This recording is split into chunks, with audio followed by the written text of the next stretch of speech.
across America with Green Lantern to find himself. He left Roy behind in Star City, told him to handle things alone. Roy was 17 years old. His father figure abandoned him without a second thought. His team was disbanded. He had bills to pay, So Green Arrow the cause for this. The calculated strategist became a brutal enforcer who broke bones for fun. Alfred watched in horror as Bruce Wayne became addicted What you mean, bro? This nigga break bones on a daily basis? What the fuck? Captain America, crystal meth. Captain America, number 3. Nah, no, my guy. 72.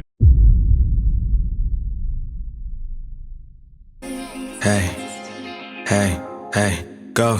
Foreign drugs, I'm in love with exotic highs. I miss all my fucking brothers, I know that they in the skies. I can't love none of you bitches and I never told no lies. I'ma keep this shit from They fight gods, survive alien invasions, and save the world before breakfast. But there's one enemy they can't punch their way out of. Turns out, some of the most powerful heroes in comics have fought secret wars against addiction. Iron Man built a suit that could withstand a nuclear blast, but couldn't stop himself from reaching for another drink. Batman locked himself in a cave for 30 days to break free from steroid pills that made him crave violence. So is the case with others. Damn, what? Alcoholism, heroin. Hey, I know that nigga Wolverine on this list, but that nigga be at the bar in every X-Men film. Can't lie. Steroids, designer drugs. This is the side of superhero comics they don't put on lunchboxes. Today, we are looking at 8 heroes who prove that sometimes the hardest villain to defeat is the one staring back from the mirror. Iron Man, alcoholism. Iron Man, number 128, 1979. Demon in a Bottle, written by David Michelinie and Bob Layton.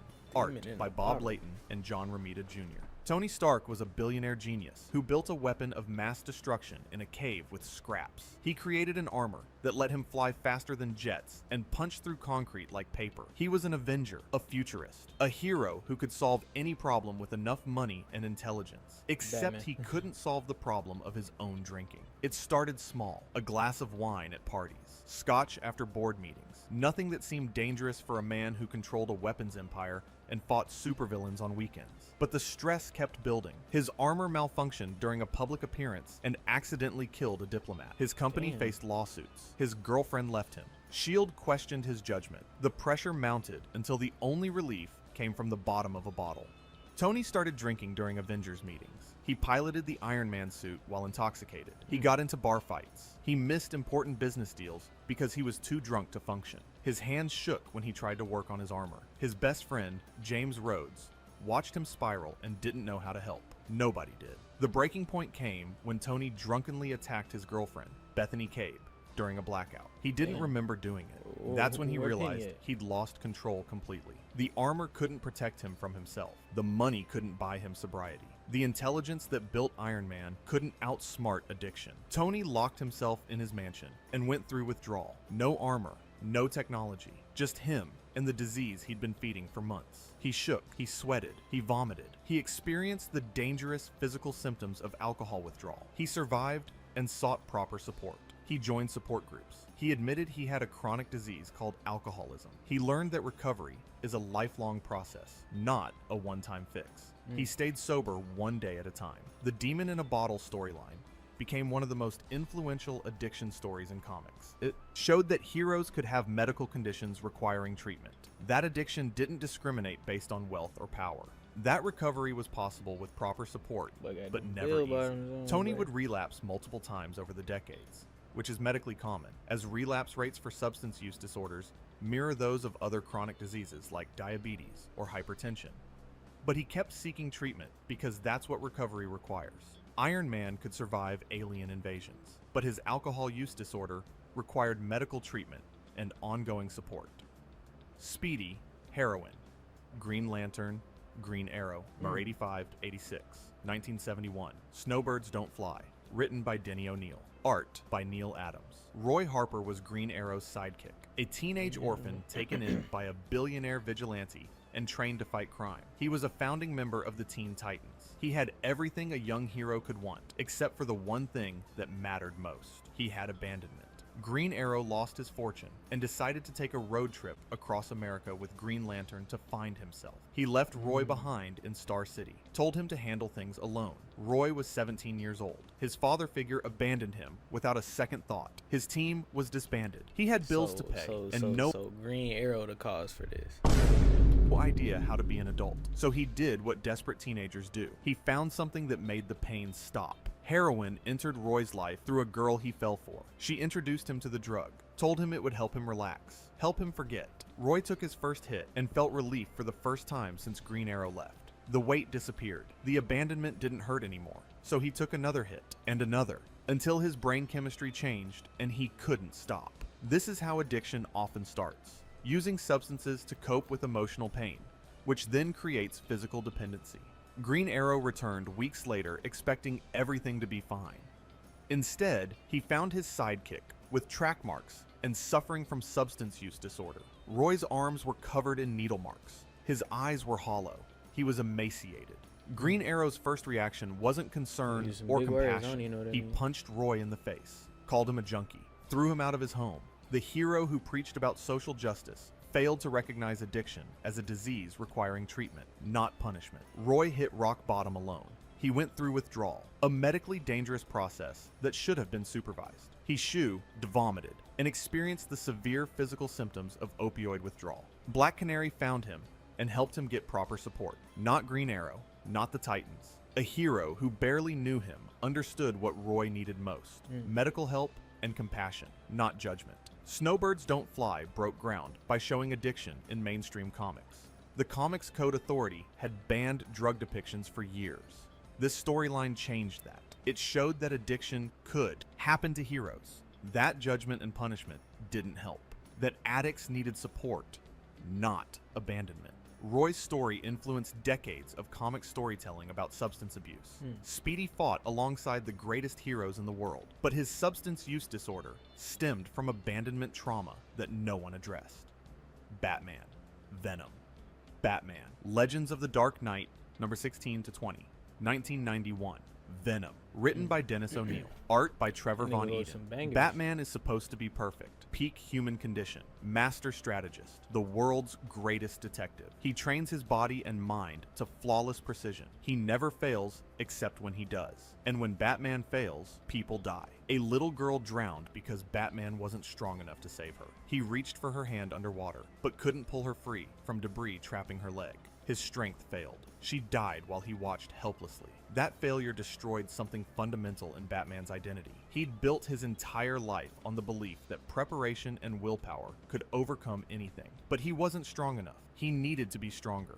That's when he discovered Venom, a performance-enhancing steroid that increased strength exponentially for 1 hour. Batman started taking the pills to make sure he'd never be too weak again. The drug worked. He could lift cars, punch through walls, overpower any criminal. He was finally strong enough. But Venom came with side effects he didn't anticipate. The drug didn't just enhance his body, it rewired his brain.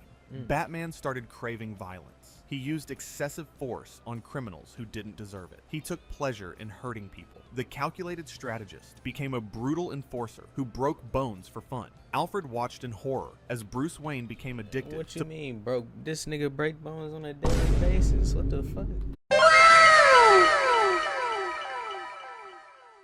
Both the physical power and the psychological high of violence. Batman realized he was losing himself. The drug that made him stronger was destroying the discipline that made him Batman. He was becoming the thing he fought against. So he made a decision that should have been impossible for an addict. He went cold turkey. He locked himself in the Batcave and told Alfred not to let him out for 30 days, no matter what. Withdrawal hit like a train. Batman shook, hallucinated, screamed for Alfred to give him more pills. His body felt like it was tearing apart. He begged. He threatened. He broke down completely, but Alfred followed orders. 30 days later, Batman emerged clean, weaker physically, stronger mentally. He'd proven that willpower could overcome addiction, but he never forgot how close he came to losing everything. The Dark Knight could survive anything except the dependency that Venom created in his brain chemistry. Captain America, crystal meth. Captain America, number 3. Nah, not my guy. 72-378, 1990. Streets of Poison, written by Mark Gruenwald, art by Mark Bagley. Steve Rogers is the living symbol of American ideals. Justice, honor, integrity. The super soldier serum made him peak human perfection. He doesn't drink. He doesn't smoke. He doesn't take drugs. He's Captain America, except when a meth lab explosion took that choice away from him. Cap was investigating a drug ring in New York City when things went wrong. The criminals panicked. They triggered an explosion that filled the building with vaporized crystal meth. Hundreds of pounds of the drug went airborne. Cap got caught in the blast. The chemicals entered his bloodstream, and then something impossible happened. The crystal meth bonded with the super soldier serum in his blood. The drug that should have killed him instead created a new compound that made him stronger, faster, and more aggressive than ever. But it also made him addicted. Cap's body started craving the drug the moment it entered his system. He didn't know it yet. He just knew he felt amazing. The changes were subtle at first. Cap seemed more energetic, more confident, more willing to use force. Then he started making mistakes. He assaulted a fellow hero for questioning his judgment. He became paranoid. He accused friends of betraying him. He stopped sleeping. His hands shook when the high wore off. The perfect soldier was tweaking like a street addict. Black Widow was the first to realize what had happened. She recognized the symptoms from undercover work. Captain America was addicted to crystal meth. The man who represented everything good about America was strung out on one of the country's most destructive drugs. The irony was devastating. They got him to Avengers Tower. Cap fought them every step of the way. He insisted he was fine and that he was better than ever, that they were the problem, not him. Classic addict denial. They had to physically restrain him while he detoxed. The super soldier serum that saved his life during the explosion now prolonged his suffering during withdrawal. He went through days of hell, but he survived. That old Daredevil costume low-key hard, I can't even lie. Because he was Captain America, and Captain America doesn't quit. The first Avenger proved that dependency can develop without intent and requires medical intervention, regardless of how it started. Our man, Miraclo. JSA number 187, 1999-2006. Various writers, including James Robinson and Jeff Johns. Rex Tyler created a miracle drug called Miraclo in 1940. One pill granted superhuman strength and speed for exactly 1 hour. He used it to become Hourman, a Golden Age hero who fought crime in 60-minute bursts. What he didn't realize was that Miraclo was incredibly addictive. He was a hero who needed a fix just to function. The addiction wasn't obvious at first. Rex took 1 pill per day for heroics. That seemed reasonable, medical, controlled. But his body started requiring the drug. When the hour ended, he felt weak, tired, ordinary. He needed another pill just to feel normal. So he took 2 pills, then 3. Then he was popping Miraclo throughout the day just to maintain baseline function. By the 1960s, Rex Tyler was a full-blown addict. He wasn't taking Miraclo to be a hero anymore. He was taking it to avoid withdrawal. He couldn't stop even when he wanted to. The drug controlled him completely. He tried to hide it from his wife and son, pretended everything was fine, kept the JSA from finding out their teammate was hooked on his own creation. But addiction always reveals itself eventually. His son, Rick Tyle, discovered the truth and followed in his father's footsteps. Not just as Hourman, as a Miraclo addict. Rick thought he could handle it better than his dad. Take the drug responsibly. Use it only for heroics. But addiction runs in families. Within months, Rick was taking multiple doses per day, craving the high, feeling incomplete without it. The JSA finally intervened. They forced Rick into treatment, made him confront the fact that Miraclo wasn't making him a hero. It was making him independent. Rick went through withdrawal and learned to access his powers without the drug. His abilities evolved beyond needing Miraclo, but the addiction left scars. So he was still Hourman's story is unique because it shows generational addiction. Father and son were both destroyed by the same drug. Both were convinced they could control something fundamentally uncontrollable. Both learning that heroism means admitting weakness, not hiding it. The hero who could only be super for 1 hour learned that recovery is a lifetime commitment. Our man's struggle with Miraclo showed how addiction can have genetic and environmental components that pass through generations. Patriot, mutant growth hormone, Young Avengers, number 1-12. 2005.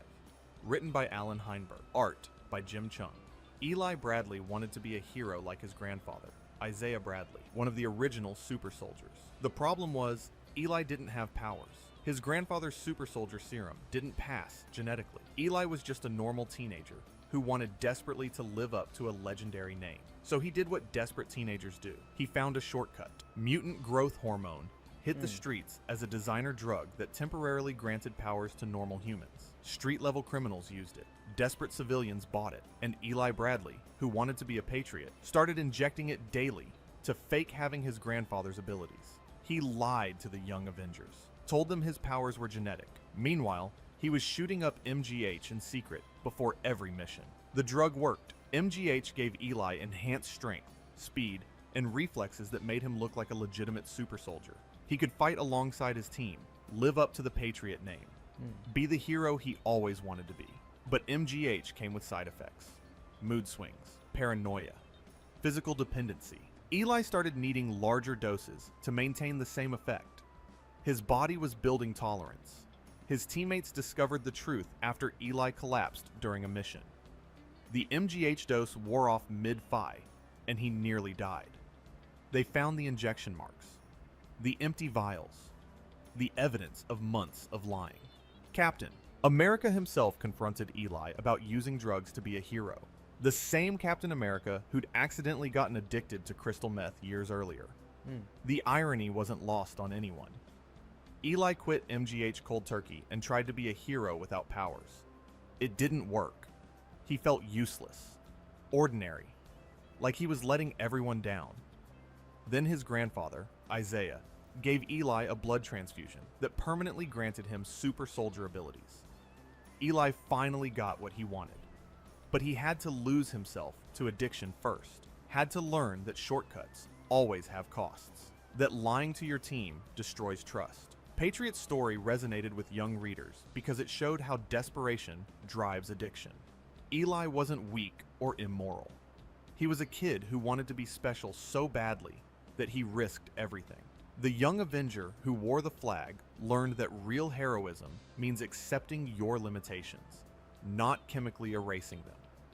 Patriot wanted to honor his family legacy, but performance-enhancing drugs created physical and psychological dependency that nearly destroyed him. Jessica Jones, Alcoholism, Alias number 128, 2001, I feel like 2004. I heard that name before. Written by Brian Michael Bendis. Art by Michael Gaydos. Jessica Jones had powers, super strength, flight, durability. She tried being a superhero once. It ended with her getting mind-controlled by the Purple Man for months. He made her hurt people, made her watch as he destroyed lives, Purple Man. used her as a weapon against her will. When she finally broke free, she was broken in ways that wouldn't heal. So she did what broken people do. She started drinking to forget. Jessica opened a detective agency called Alias Investigations and took cases other heroes wouldn't touch. Cheating spouses, insurance fraud, missing persons. She worked alone in a cramped office that smelled like stale beer and cigarettes. She drank during cases. She drank after cases. She drank until she passed out. Alcohol was the only thing that quieted the memories of what Purple Man made her do. Her Who is drinking Purple wasn't Man? social or recreational. It was self-medication, a dangerous but common response to untreated PTSD. She used alcohol to manage flashbacks, nightmares, and intrusive thoughts that therapy alone couldn't resolve at the time. Every time she closed her eyes, she saw Purple Man's face, heard his voice, remembered being controlled. The alcohol made those memories temporarily bearable, but self-medication always makes trauma worse in the long run, creating a cycle of dependency that compounds the original problem. Jessica's addiction destroyed relationships. She pushed away Luke Cage when he tried to help. She sabotaged friendships. She took on dangerous cases while intoxicated and nearly got herself killed multiple times. She'd show up to meet clients smelling like whiskey. She'd pass out during stakeouts. classic signs of alcohol use disorder, when drinking interferes with work, relationships, and safety, but continues anyway because the brain has become dependent. The turning point came when she discovered she was pregnant with Luke Cage's child. Jessica realized she couldn't be a mother while struggling with alcohol use disorder. She couldn't let her trauma and addiction harm another life. So she stopped drinking and sought the support she needed. She worked with medical professionals to ensure safe cessation. She addressed her PTSD with proper trauma therapy. She built a support system. Recovery wasn't about willpower alone. It was about treating both the addiction and the underlying trauma that fueled it. Jessica's alcoholism was different from Tony Stark's. Tony drank under stress and pressure. Jessica drank due to trauma and PTSD. Her addiction showed that people often use substances to cope with pain that requires proper mental health treatment. That dual diagnosis, addiction plus mental health conditions, requires addressing both issues simultaneously.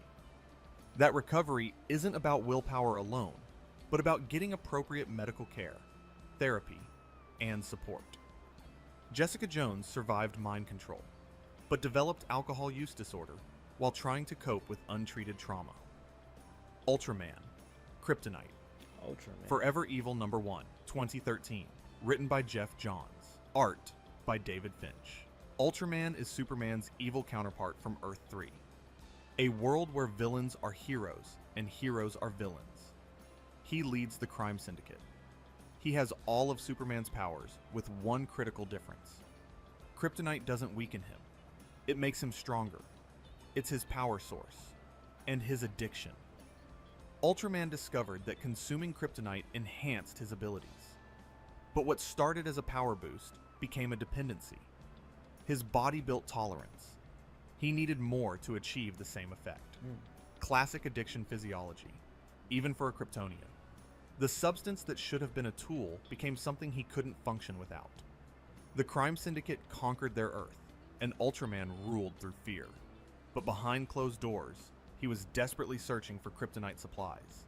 He couldn't let his teammates see him weak, couldn't admit that he'd become dependent on the very thing that powered him. Because without kryptonite, Ultraman wasn't a god. He was just strong. And that terrified him. When the crime syndicate invaded Prime Earth during Forever Evil, Ultraman's first priority wasn't conquest. It was securing access to kryptonite. He raided Superman's Fortress of Solitude, attacked Star Labs. His addiction had become so severe that strategic planning took a back seat to ensuring his supply. This is how addiction rewires priorities, even for conquerors. His teammates knew. Superwoman watched his dependency and said nothing. Owlman calculated how long before withdrawal would make Ultraman vulnerable. The crime syndicate's leader was controlled by his addictio, and everyone knew it. They just didn't care enough to intervene. Enabling behavior isn't limited to Earth Zero. Ultraman's story shows something important about addiction. When the substance that hurts you is also tied to your identity and function, recovery becomes exponentially harder. He's trapped in a cycle where the thing destroying him is also the thing he believes makes him powerful. This psychological dependency, believing you need the substance to be yourself, is one of addiction's cruelest aspects. Ultraman conquered Earth, but his dependency on kryptonite proved that power and addiction are not mutually exclusive. These stories matter because they show that addiction doesn't discriminate. It doesn't care about super strength or genius intellect. It doesn't spare heroes just because they save the world. The most powerful people can fall victim to the same substances. Hey, moral of the story, you stronger than you think you are. Fact. Nigga, I see what the fuck I see, man. Don't tell no child say nothing to me, bitch. That nigga can't even net yet. Fuck you.